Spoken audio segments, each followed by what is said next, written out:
Tomorrow is about 7. I want to thank the countries that helped me put this together.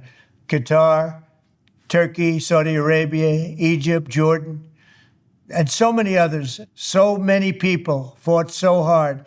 This is a big day. We'll see how it all turns out. We have to get the final word down in concrete. Very importantly, I look forward to having the hostages come home to their parents and having some of the hostages, unfortunately, you know the condition they're in, come home likewise to their parents, because their parents wanted them just as much as though that young man or young woman were alive. So I just want to let you know that this is a very special day, maybe unprecedented in many ways. It is unprecedented. But thank you all, and thank you all to those great countries that helped. We were given a tremendous amount of help. Everybody was unified in wanting this war to end and seeing peace in the Middle East. And we're very close to achieving that. Thank you all, and everybody will be treated fairly.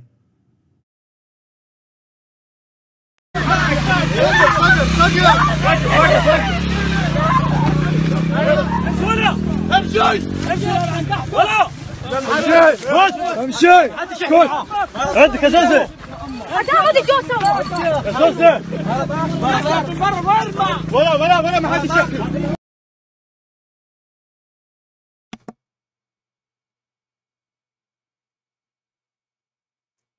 We're not going to forget about this. And luckily, she is safe, and she has her own social. She has her own, not social media, on X. She has her own account, and always she's very active, and she talk about what happened, her experience, and how grateful she is.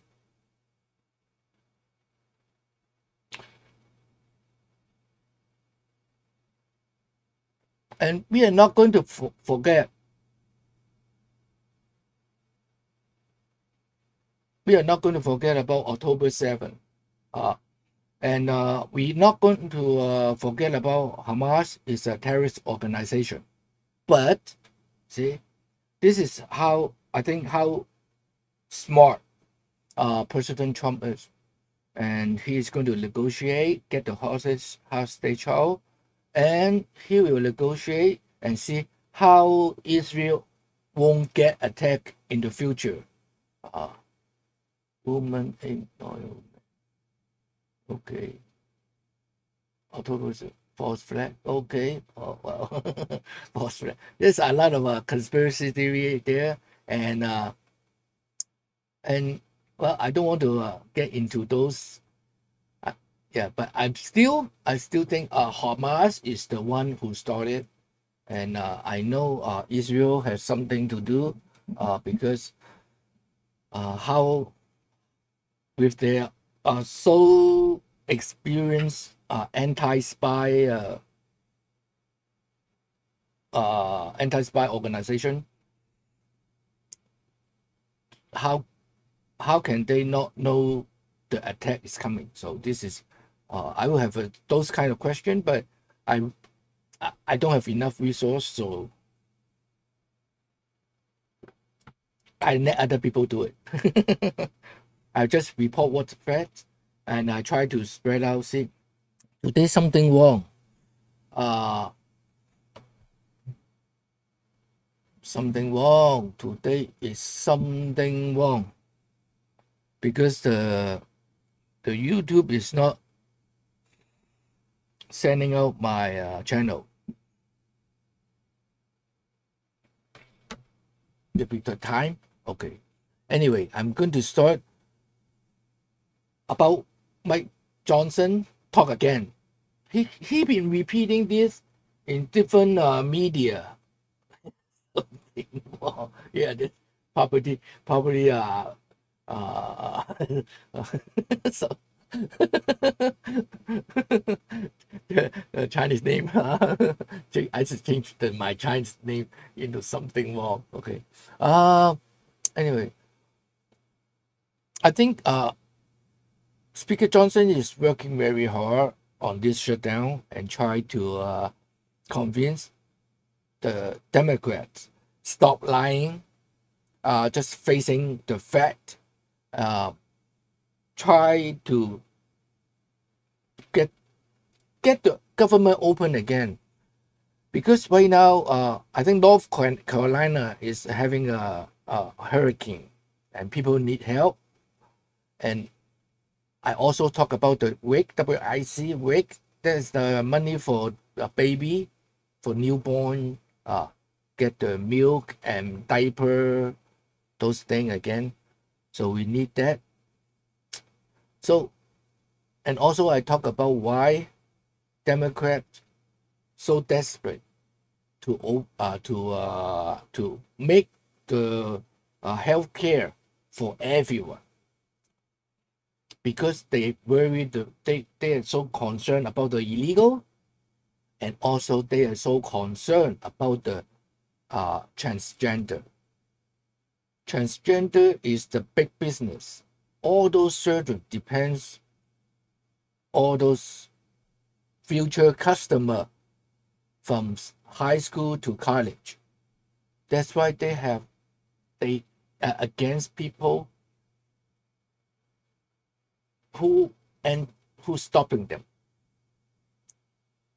And the healthcare is the money, give it to the surgeon. The insurance, I talked about that last time, but today looks like I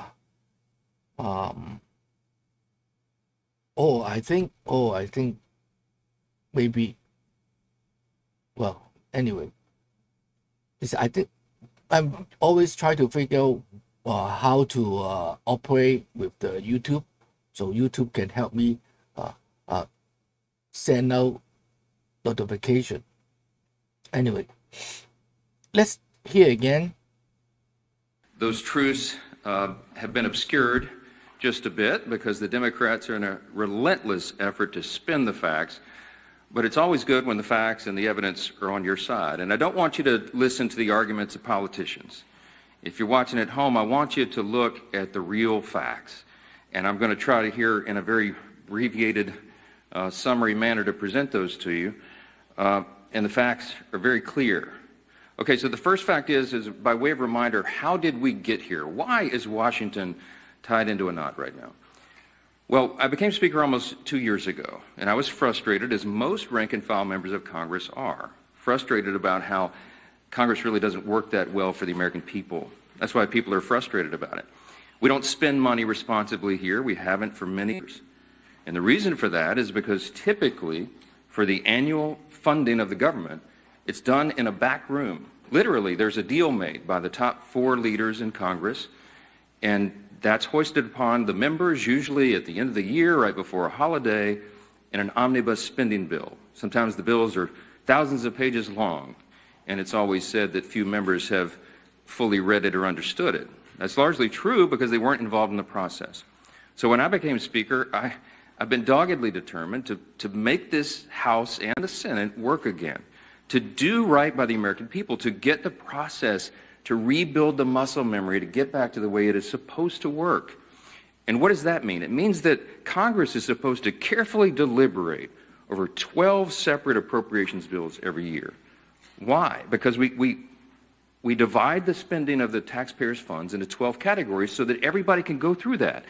And all the elected members, the duly elected representatives of the people, can come here and have a debate and a discussion. We do that through the Appropriations Committee, they're the specialists on it, the members of the House and Senate who work on it around the clock, 365, every day of the year. And then they put together a product. It goes to the full body in the House and then the full body in the Senate, and they work on that together, and they come up with the most efficient and effective way that they can build consensus around to spend the taxpayers' funds. Well, we started that process back this year, and I'm so proud to tell you that we're rebuilding the muscle memory. It's like pushing a boulder uphill, but we've got it done. And we worked 12 separate appropriations bills through the House Appropriations Committee. I mean, they worked hard in a bipartisan fashion, Republicans and Democrats. They worked on it steadily. We got 3 of those bills on the floor. We debated them on the floor. We passed them on the House floor. And we sent that over to the Senate. Meanwhile, the Senate passed 3 of their own bills off the floor. That hasn't happened around here in many years. And all of that process that I just described takes a lot of time and a lot of work and energy and effort. And our appropriators, while they were working in good faith, they ran out of time. Why? Because the end of the fiscal year is September 30th, not December 31. And so the clock was just running out. So what we did, because Republicans are in charge of both houses right now, is the responsible thing. Leader Thune in the Senate and I in the House, we sat down with our appropriators and we said, let's come up with a simple stopgap measure to keep the lights on and keep the government open so that appropriators can finish this very healthy process for the people they represent.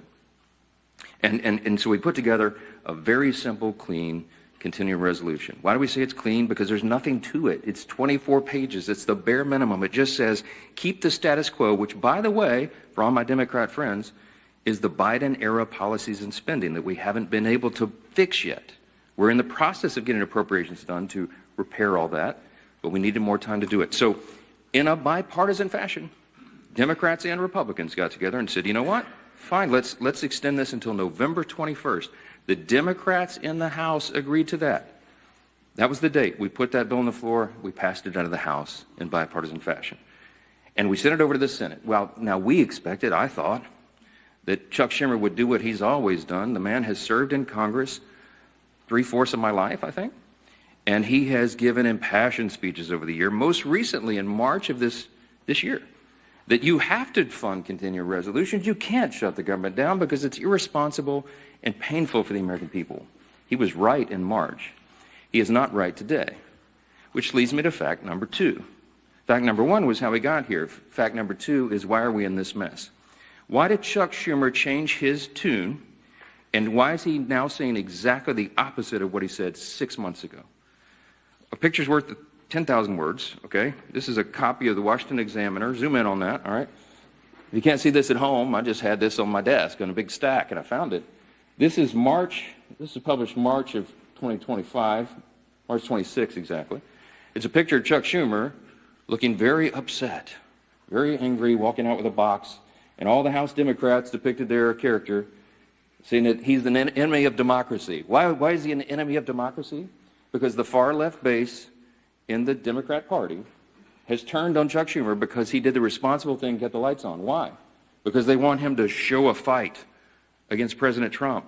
So Schumer doesn't want to be in this situation again. So he said, my gosh, he got his staff together and he got the far left wing of the party. He said, what do you want? What do you want me to fight on? So they created a red herring. A red herring is a distraction. They decided that they would pick a fight on health care.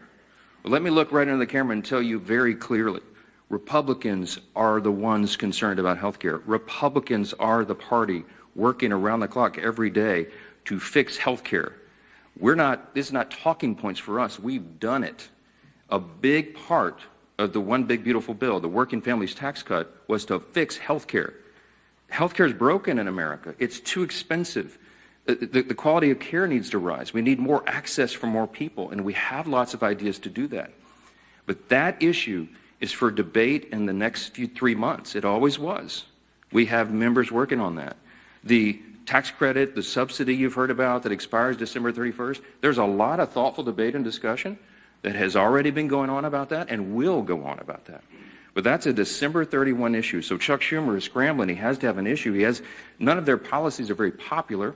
So they decided to lob onto health care, and he decided to claim to all of you that that is the issue with government funding. It is not. Those are two totally separate things. The clean continuing resolution would simply keep the lights on so that the members in the House and Senate can have those debates on health care. We were always planning, and we have lots of ideas on the table on how to fix it, but we don't yet have consensus on it because it's very complicated. We have time to do it. The month of October is a critically important time for us to get the House and Senate working on that very issue. But they're delaying it because they needed a red herring. So in his desperation, we get to fact number 3. In his desperation, they decided to create the red herring. They decided to claim that this is all about health care, which the September funding issue never was. That's a December policy issue. He tried to create it as a September funding issue.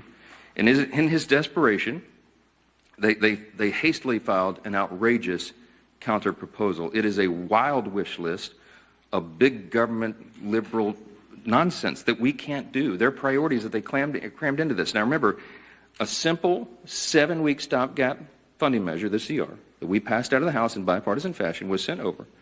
And Chuck Schumer filed a counterproposal. Now this is his words, not mine. These are not Republican talking points. These are the facts. 2 exhibits real quick, as I've shown you before. This is page 57, an excerpt of his bill, section 2141, where you see that right there that they want to repeal the health subtitle of the big, beautiful bill. The one big, beautiful bill, the Republicans got signed into law July 4th.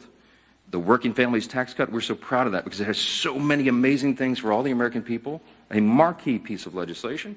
But among the most important were the reforms that we did to health care. Why? Because Medicaid, for example, is broken.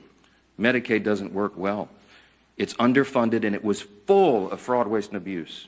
And we took our opportunity to fix that, and we did. So what did we do? We went into Medicaid and we said, we got to stop the waste and abuse. We got to make sure that illegal aliens are not on Medicaid. Medicaid is intended for U.S. citizens only, not illegals who break our law and come over the border. And we've got to make sure that young, able-bodied men who do not have dependents are working and not riding the wagon.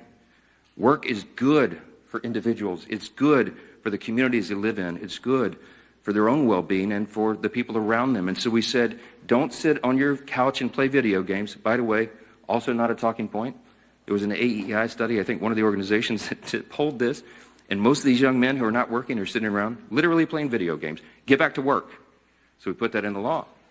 And the big thing was making sure that an estimated 1.4 million illegal aliens are no longer riding that wagon either. Why? Because Medicaid had to be strengthened.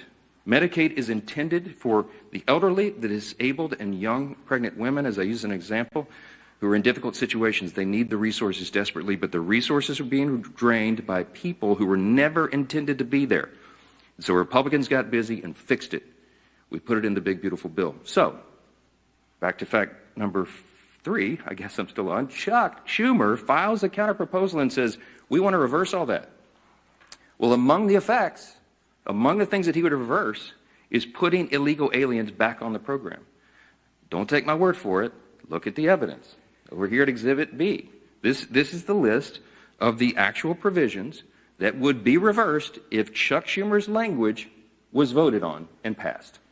Among those, it would end, see, these are the provisions, the Working Families Tax Cut Act, these are the provisions of our bill that did each of these things. We ended Medicaid funding for most non-citizens. They would reverse that, and it would cost American taxpayers, hardworking Americans, an estimated $6.2 billion. And you see, you just go down the list. The California loophole, you know what they did in California, Gavin Newsom and the team out in California? They expanded Medicaid to cover all able-bodied illegal alien adults. These men who could be working or whatever, I mean, they're not even citizens, never intended by Congress. They put that on the tab of the taxpayer. And so we reversed it. Chuck Schumer would repeal that. He would repeal those repairs, and this is what it would cost you. Do the math. I won't go through each line, but it's on the website, speaker.gov. You can pull this up. It amounts to $192 billion, $192.8 billion. So almost $200 billion that Chuck Schumer wants to put back in. Also, by the way, while he's repealing our health subtitle, he would also repeal the $50 billion that Republicans put into the bill to support our rural hospitals around the country. Why would Chuck Schumer do that? Because he's desperate for political cover. Let me keep going on this. By the way, these are enhanced COVID-era spending under Joe Biden for all this healthcare stuff. It was stolen, fraud, waste, and abuse, rife throughout the programs, and we fixed it, and they want to reverse that. By the way, this has always been what the Democrats wanted to do. You all remember, I know, the 2020 presidential election. We've all seen the video over the last week or so, where they asked every single candidate for the Democrat nomination on the stage running for president, is it your intention to give health care to illegal aliens who come into the country? Every single one of them raised their hands, including Joe Biden and Kamala Harris, and that explains a lot of this. All right. That's the facts. And I went on all the shows. I've been on all the programs, as many as I can, to just lay this out. And on some of these programs have been followed by Chuck Schumer or Hakeem Jeffries back and forth. Not one time have they been able to refute what they themselves put in writing. I hope that you will ask them about this. I hope that you will ask them, if it is indeed not your intention, why did you say that? Why did you do that? This is a key part of what they put into their counterproposal, which, by the way, amounts to $1.5 trillion in new spending that they want to strap onto a 7-week, simple, 24-page stopgap measure to keep the lights on so we can do our work. Fact number 5, don't ask me, because here's the answer. Why aren't you negotiating? There's nothing for us to negotiate. The House has done its job. The House Republicans right now are working hard in their districts all around the country. They're meeting their constituents' needs. They're going and explaining and providing the answers, and they're trying to help them navigate through this madness. Some of our Republican colleagues, we had a big conference call on Saturday. Many of them are working throughout. They're making trips to all their rural hospitals in their district to help them navigate and access this fund that Chuck Schumer is trying to take away. Republicans are on the job. We want to improve health care. We have ideas and plans to do that, to fix the COVID level madness and adjust Obamacare so that it works for more people, so you have higher access to care and the costs are reduced. And so they're doing that right now, but there's nothing for us to negotiate or to debate right now, because the House already did that. The House did its job. We passed our bill. We did the job to keep the government open, and now it's on the Senate Democrats. And that's the final fact, and I'll take your questions. Fact number 6, hold on, wait. It's just a tease. The ball, I have to finish my case. Here's my closing argument, okay? The ball is in the court of the Senate Democrats. There's only a handful of people in the country who can solve this problem. There's 47 Democrats. Well, 46 and one who caucuses as an independent, I think. I lose track. But there's about 47 of them that caucus together as Democrats, okay? Here's the problem, remembering from civics. We don't have enough Republican votes to fix this, because it takes 60 votes in the Senate to break this impasse, to open the government. There's only 53 Republicans in the Senate. We need some Democrats to be thoughtful and responsible and do the right thing. Because why? Because real people are being hurt in all these political games. As Chuck Schumer is trying to cover himself and not have another series of articles like this, okay? That's why this is happening. There's a trend in New York that Chuck Schumer represents of electing Marxists. They're about to elect an actual Marxist as the mayor of New York City, the once cradle of capitalism, the largest city in America. It's stunning. And I think it's stunning to Chuck Schumer, too, because while he's a far-left politician, he's not nearly as far-left as these guys, as they want him to be. And so he's trying to find political cover. And in doing that, he's hurting real American people. Who's being hurt? Women, infants, and children on their nutritional programs that are now stalled. Veterans' health services that they desperately need and demand. Go down the list. We've got our troops, Border Patrol agents, TSA agents serving, trying to protect America without pay right now. Half the federal civilian workforce is effectively laid off right now, furloughed. They can't go to work. They don't have the money. Chuck Schumer, for political cover, decided to turn off the funds, and real people are getting hurt. FEMA services. I keep saying this because I live in a hurricane state. We're in the middle of hurricane season, and flood insurance policies cannot be renewed or purchased right now because Chuck Schumer's playing political games. This is real pain for real people. I can go on. There are articles written in the last 2 days. Some of your outlets wrote about low-income Medicaid or Medicare recipients, for example, who have been able to receive health care at home because we expanded that through telehealth and all that. All that is shut down. Yet people with autoimmune deficiencies who are also disabled, they cannot go visit the doctor's office. So thankfully, mercifully, they've been able to be treated at home. But all that just stopped. So people are canceling their health appointments with their physicians that is vitally important for them to stay alive, because Democrats over here are playing games. We have one plea and one plea alone. We need a handful of Democrats to stop the madness, reopen the government, so that we can get to these critical debates about the year-end policy decisions with regard to the further reforms to health care. Plain and simple, that's where we are. That's the facts, and everybody can draw their own conclusions. Don't listen to the words of politicians. Look at the actual evidence and the facts, and I think the case is very clear. Yes, sir, because you're standing up. Go ahead. Jeffrey just challenged you to debate on the House floor today. Do you see yourself debating him, or would you be when the poll says that about 13% of the people approve of your messaging, then you make desperate pleas for attention, and that's what Hakeem Jeffries has done. Look, my friend Hakeem had his shot. We debated all this on the House floor, as you know, before we passed our bill. He spoke for 7 or 8 minutes. He had all of his colleagues lined up. They gave it their best shot, and they argued, and they stomped their feet and screamed at us and all that. And still, we passed the bill in bipartisan fashion and sent it over to the Senate. The House has done its job. I'm not going to let Hakeem try to pretend for these theatrics. I mean, this is a Chuck Schumer decision. The ball is in the Senate's court now. The House has done this. We don't need to waste time on that nonsense. Those debates have been had. Colleague's a friend. I mean, Hakeem is a friend and a colleague. I respect him, but we all know what he's trying to do there. Yes, sir. I'm anxious to get my folks back. And look, I want to bring the House back into session and get back to work, but we can't do it till they turn the lights back on. We need Chuck Schumer to reopen the government, and as soon as he does that, we'll bring everybody back here. Yes, back row. Yes, sir. Why not call the House back into session? Because with respect to what you said at the start about the importance of passing funding bills, there are still 9 funding bills to pass in the House.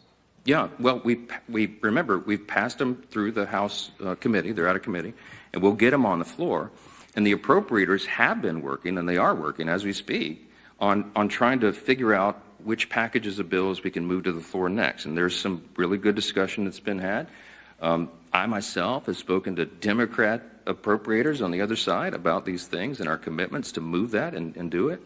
I'll tell you, I mean, this is not some sort of confidential thing. I had I think a fruitful discussion with Senator Patty Murray about 2 days ago, a day or so ago.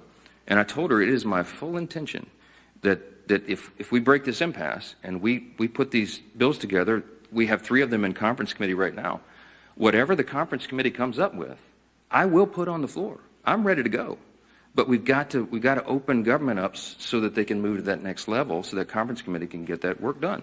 That is small d democracy at its best. You get R's and D's, everybody in the room, and they hash it out, and whatever that final product is, we will move through the process. So we need to reopen government to do that. Yes, sir. Mr. Speaker, I know your intention is that the state subsidies don't end until the end of this calendar year. Do you disagree with the Democrats' position that these insurance companies are setting their premium rates now and that people are going to have to make open enrollment decisions in the very near future? Yeah, yeah, they've been saying that some of the insurance companies will be sending out notices in early November. The last time I checked, it's October 6th. We have the entire month of October. We'll stay here around the clock to work through all these things, but we have to get government open again to do it. They're trying to obscure the issue. We are talking about a simple funding measure that the Democrats themselves have voted on over and over and over. Chuck Schumer, they voted on it 13 times during the Biden administration. This is the exact same thing that was on the floor in March when Chuck Schumer, I should have brought his video and let him give you the speech of why it was so important to pass it. Nothing has changed except the politics. So that's a political issue that they're trying to make out of it. Yes, ma'am. Thank you. You mentioned that there is no negotiation to be had, but you also acknowledge that funding the government has to be bipartisan. So is the only way out of this for Democrats to completely drop their demands? Is there anything that Republicans are willing to give? And have there been any conversations? It doesn't even seem like the two sides are talking. I'm so glad you asked the question. Why aren't you dropping all of your demands so that it makes it more palatable for Democrats to join you? I didn't put any on the CR. Leader Thune and I have tried to explain this a few times. There's nothing for us to negotiate. I cannot go to the CR and go, you know what, Democrats, you're right. Let me take out these 3 Republican priorities. I didn't add a single Republican policy or priority or preference to the CR. It is 100% totally clean. It is an exact status quo replica of what we're doing right now, which again is Biden-era policies and spending levels, to our great chagrin, but in good faith. I presented that because I didn't want to play games. We are responsible. We're not going to shut the government down for people who desperately need these services and all these things that I've said are stalled. And so we didn't, no gimmicks, no tricks. There's nothing that Leader Thune and I can go to Chuck Schumer and say, you know what, okay, we'll pull this off. Would that make it better? No, I don't have anything to give. I didn't put any of our priorities on the spending measure because, again, all we're trying to do in good faith is get 7 more weeks to finish that appropriations process that we've been all so excited about. Jake. If you're not able to extend these subsidies, which is a possibility, it seems, who will own the political impact from that if health insurance does go up 200%? That's putting the cart like a mile in front of the horse. Look, I believe The subsidy issue, that's the December 31 issue, is a complicated one. It hasn't worked well. It's filled with abuse. We have a lot of ideas on how to improve upon it if indeed it goes forward. And I mentioned yesterday, there's 535 members of when you count House and Senate, and there's probably 400 different ideas on how to fix that. But we need the next couple of weeks to have those vigorous, deliberate debates, which is how the process is supposed to work. So I'm not going to forecast how that comes out, and neither could any of you, because those debates haven't been held yet. And that's kind of the irony, because Chuck Schumer is saying something that he knows isn't true. He's saying, oh, you guys snap your fingers. You and Leader Thune go in the back room and tell us how that's going to be resolved today so we can reopen the government. That's impossible for me to do. I have to have the input of all of our members so that they can figure that out. So that's part of the process. Last one. Yeah. Speaker, can you just talk a little bit about your reference to conversation you had with Senator Murray? Have you been personally lobbying any Senate Democrats to switch their votes in support of the CR? No, they haven't exactly been ringing my phone off the hook. Okay. I'm open, always have been for dialogue with anybody about that. But I think she wanted an assurance from me that what I'm saying is true and that we have every intention of moving the appropriations bills. And I said, yes, ma'am, of course it is. I say the same things privately that I say publicly. We are consistent, and that's why it's easy for me to stand up here and share the facts. When the simple truth is on your side, you have nothing to hide from. I'm just presenting this to the American people. This is the fourth time we've done that.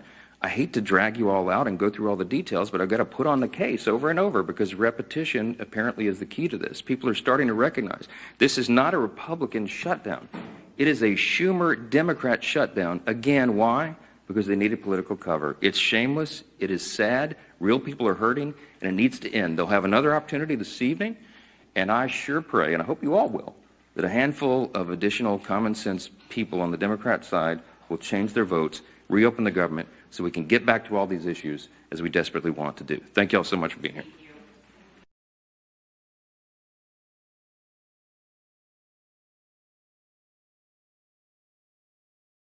Go this way.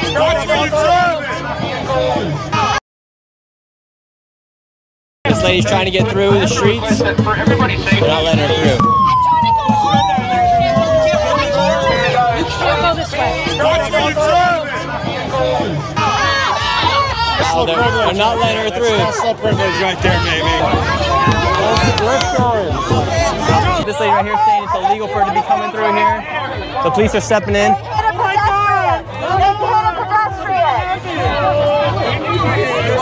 Oh my God!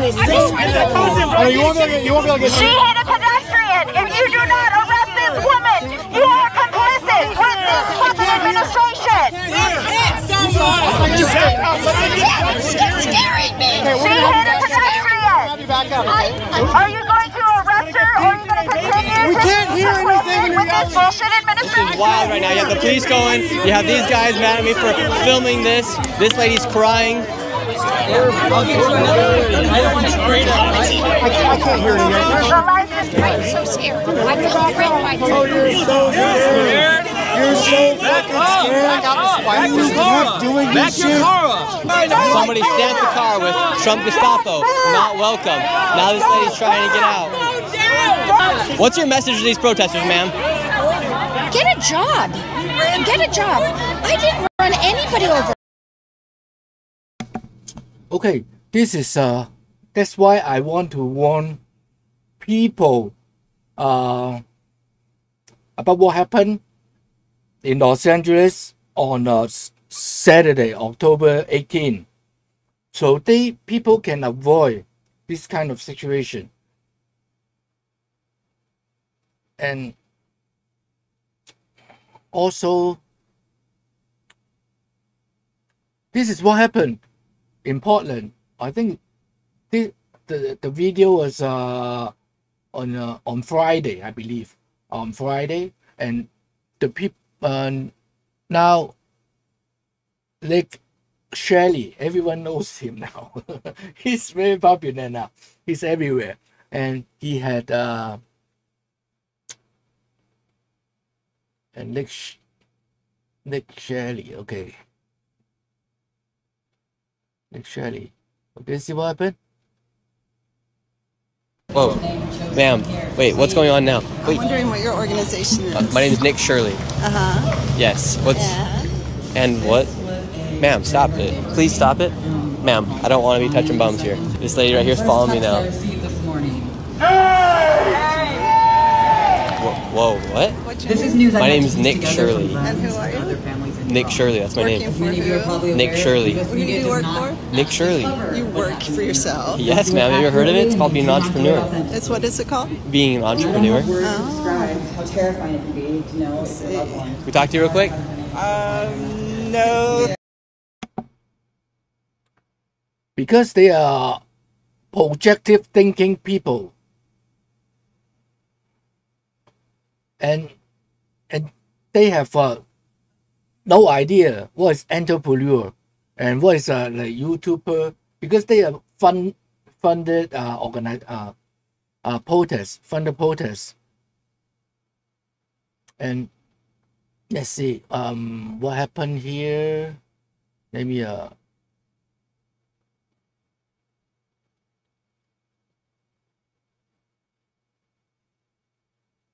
and this is another independent journalist also got attacked by the Antifa.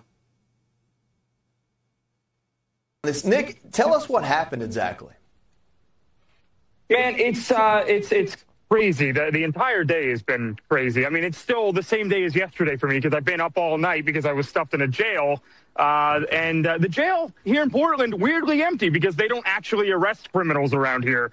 Just people like me that, you know, report on what's actually going on the ground out here. I am next to the ICE facility. I'm on federal property right now, and Portland police won't dare step foot on federal property, as we know. But, you know, Joey, we know that these Antifa thugs hate to be filmed in general.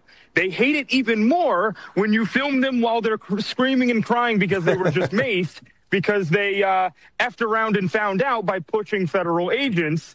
You know, they're not as tough as they want you to believe that they are. And so, you know, the last thing they want is for somebody like me to film them while they're crying with mace in their eyes. So, unfortunately for them, I have a First Amendment right as an American citizen. I can film them in public on the sidewalk, and there's nothing they can do about it. So that's why they broke down. I wouldn't go away. I wouldn't stop filming them. And so they got violent and aggressive, and they started punching me. They broke my camera. Yeah. And somehow that's criminal on my part. Haven't figured that part out yet. You know, Nick, a lot has been made about the fact that you were kind of reporting on the police not responding. They were burning American flags, getting I don't know, antsy, I guess. You were just reporting on the police and kind of what you would say is not being lax about it.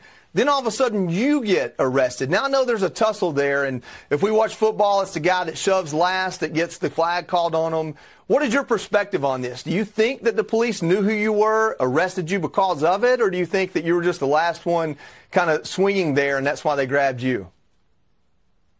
Well, considering the fact that that they don't arrest anybody here ever, especially, you know, down here you saw Katie Davis court with that black eye that she got. You know, the police followed the assailant and did nothing. They just let them go, right? Now all of a sudden they change it when I'm here, when a conservative journalist is on the ground, you know, exposing what's actually going on. Is that just a coincidence?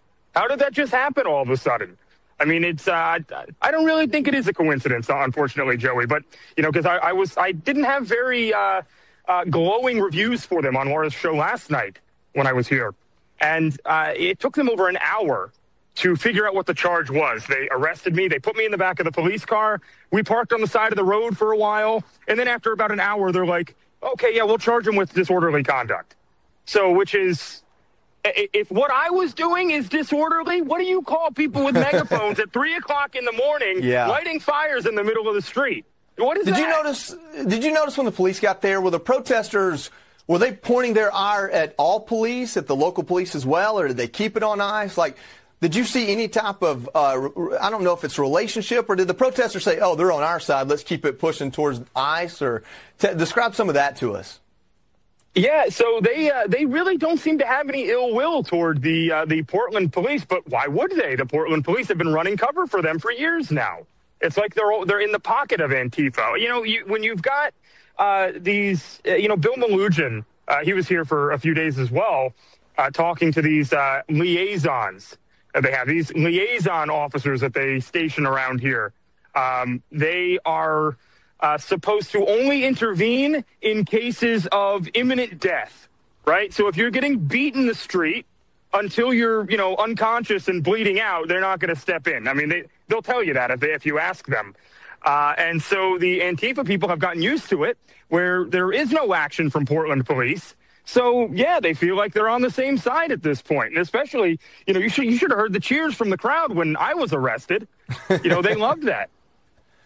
Are you out there alone and unafraid? Actually, I think we got a video real quick of you pulling the American flag. If we have that, I'd like to play it. Yeah. Let's play that real quick. We got a Trump supporter. We got a Trump supporter right here. Oh, he's putting it on the ground and he's making it worse. And now he's standing on it.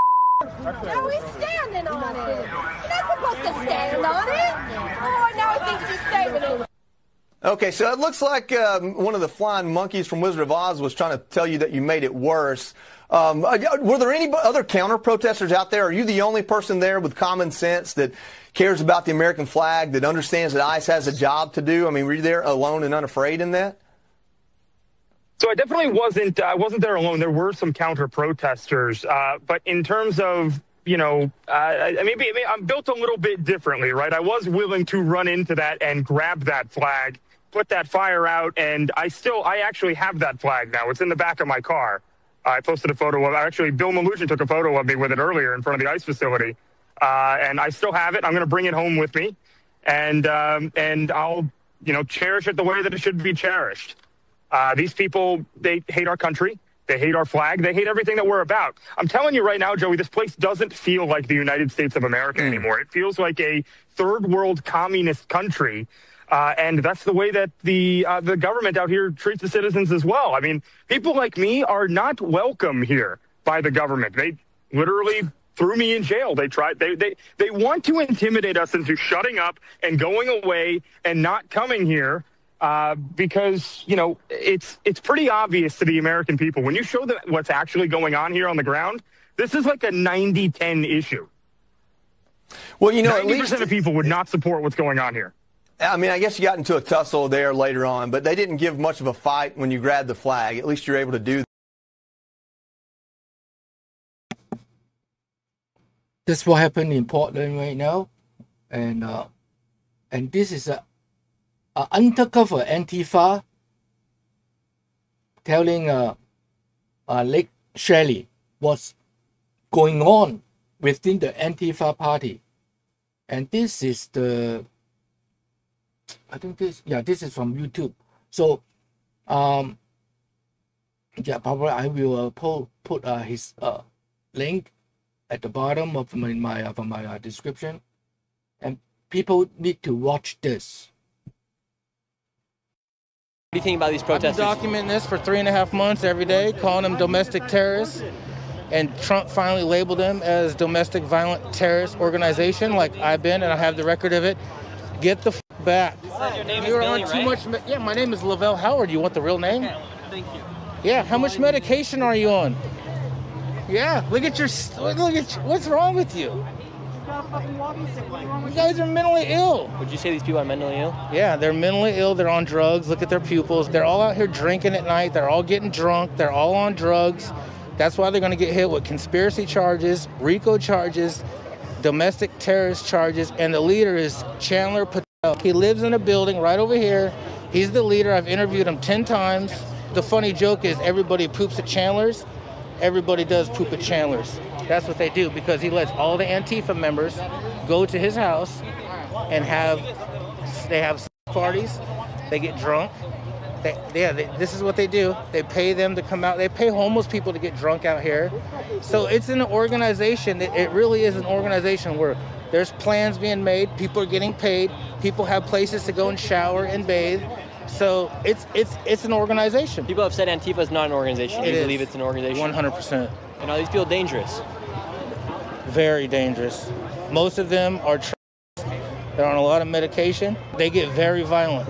It's crazy how violent it gets, especially at night. What do you think about these protesters? I've been documenting this for 3.5 months every day, calling them domestic terrorists. And Trump finally labeled them as domestic violent terrorist organization, like I've been, and I have the record of it. Get the... That's now you hopefully I let people know who are Antifa and what happened when Antifa surrounding your vehicle. This is a lawyer from Washington. He is going to teach us about if we go out or we run over the people, what will happen. So I'm not going to play all of his video, but I will put his link in the description.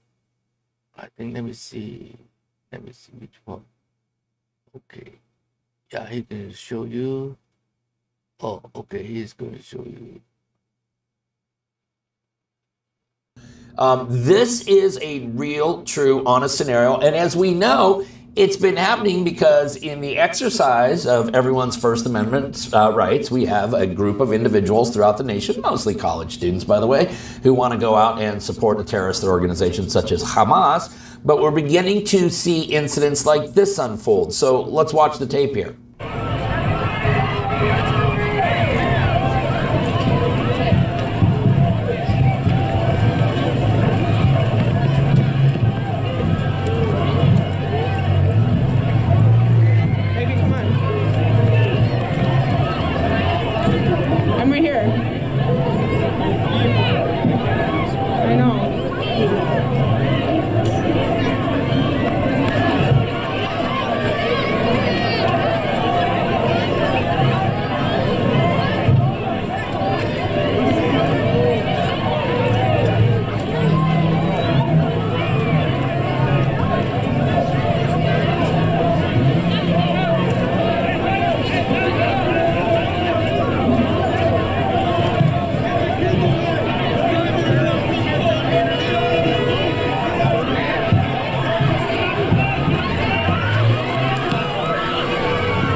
Okay, and then if you notice, the driver gets out of the initial mob, but gets down to another intersection, and then there's video of what occurs down there. So take a look at this.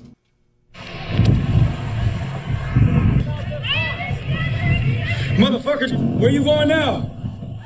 He not going nowhere now. He not going nowhere now.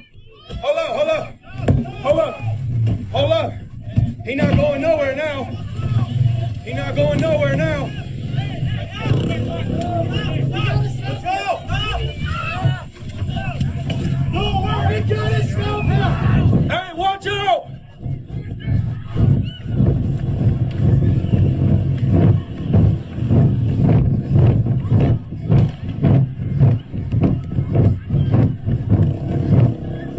Motherfucker just ran.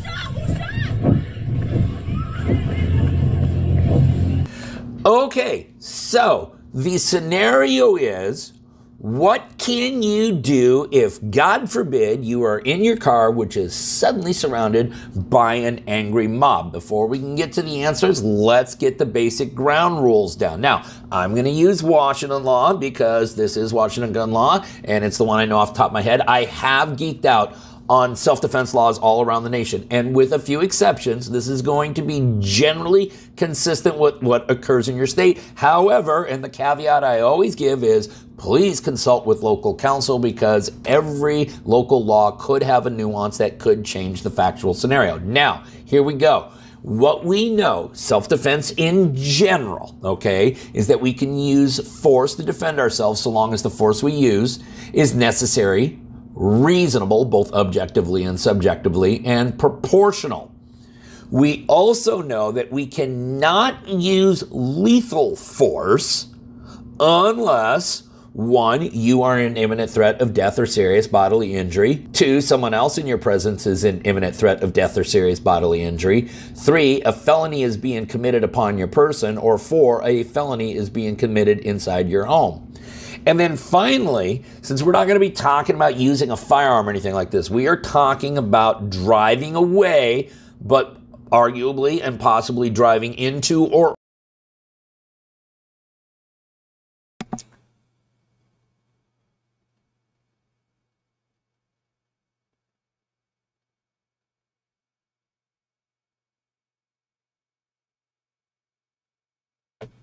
Okay, let me pull up. You will find the description, or you will find the link under description for this attorney and also for Lake Shelley. And I'm going to talk about the law in California. 1 hour already. But I'm going to talk about the law in California. Supposedly, the protesters are not allowed to occupy the street. In California, the relevant statute for people willfully and maliciously obstructing the free movement of others. The free movement of others. That is the Penal Code 647C, and this can be a misdemeanor offense and punished by up to 6 months in county jail or fine up to $1,000. But at the same time, we have a Second Amendment right.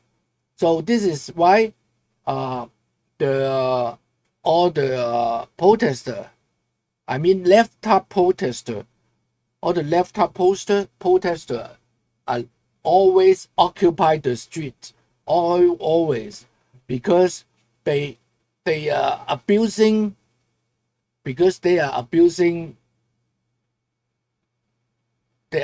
our Second Amendment rights.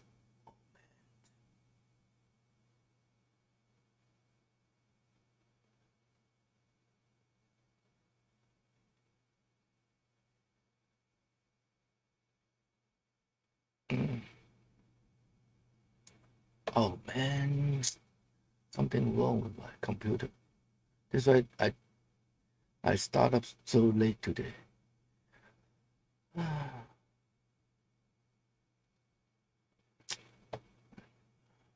Okay. Anyway, I will put this up. Hopefully people can watch it. People can see it.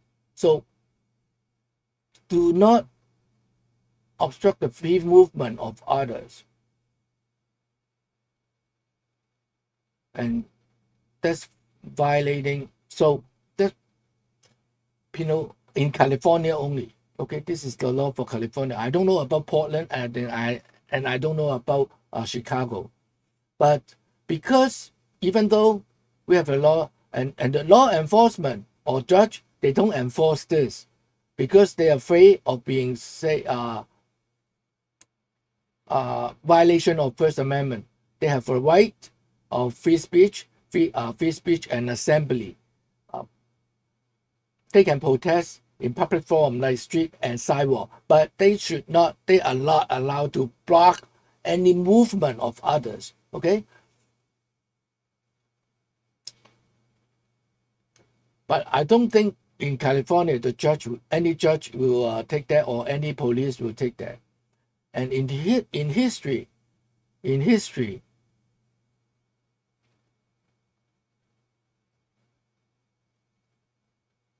there's a law about such situation. So when you go out, when people violate the penal code in California, so when you happen to run into those protesters,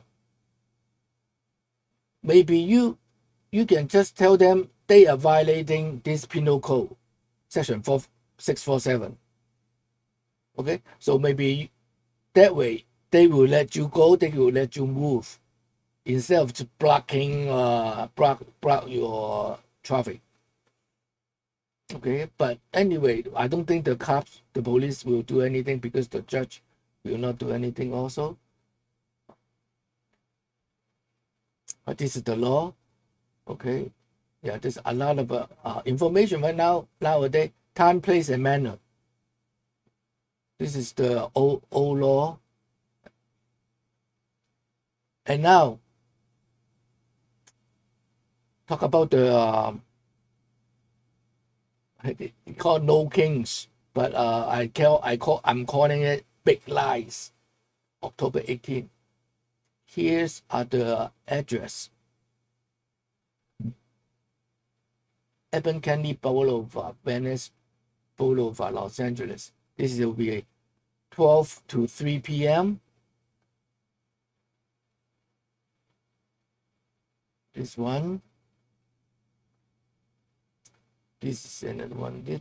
This one is historic Filipinotown Rally. This is from 10 a.m. to 12. That's the address. Hollywood. So avoid those areas if you live around those areas on Saturday, October 18. So, okay.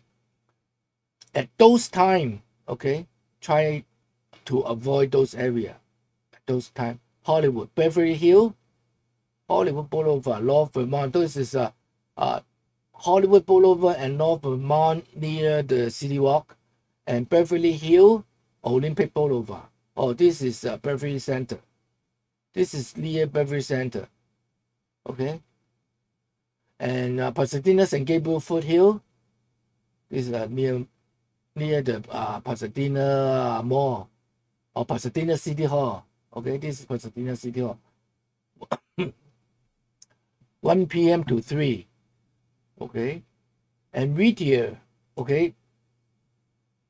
Whittier City Hall. Santa Monica. Malibu. Topanga.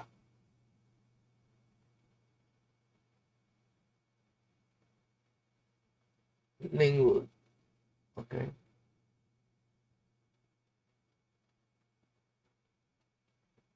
In the future, they will have more location. And who are the organizer? Okay, these organizers are paid by, many of them are paid by AdBlue. I'm sorry. Many organizers, these organizers are paid by.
See, it's on.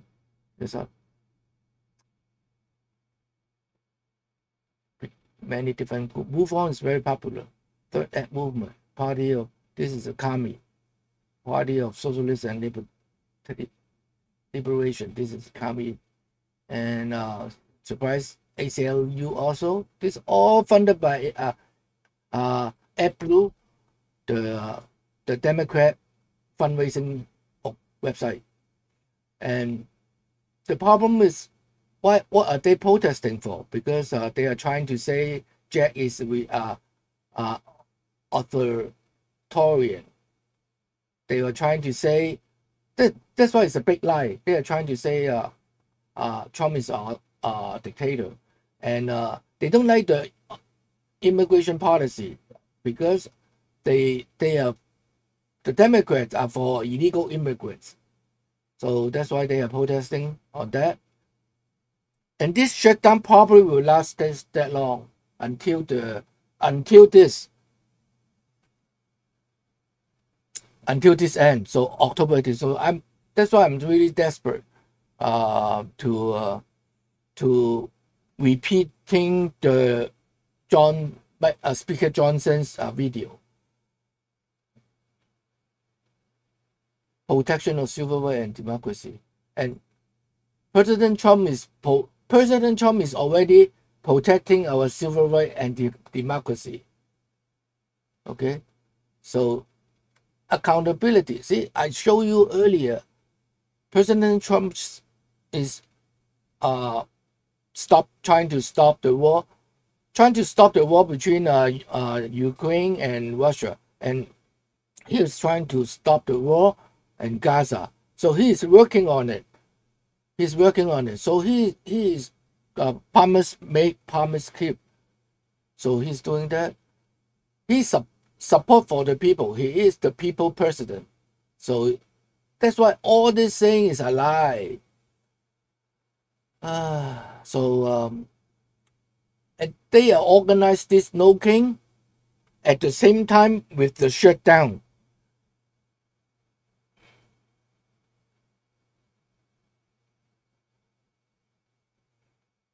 So we need to spread out the word, get the shutdown to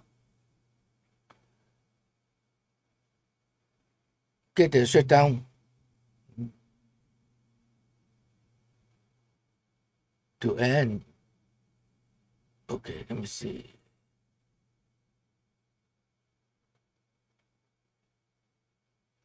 Right now, Portland. See, already fixed Washington, D.C. We got Portland. We got Portland right now. We got Chicago. And let me show you what happened to Chicago.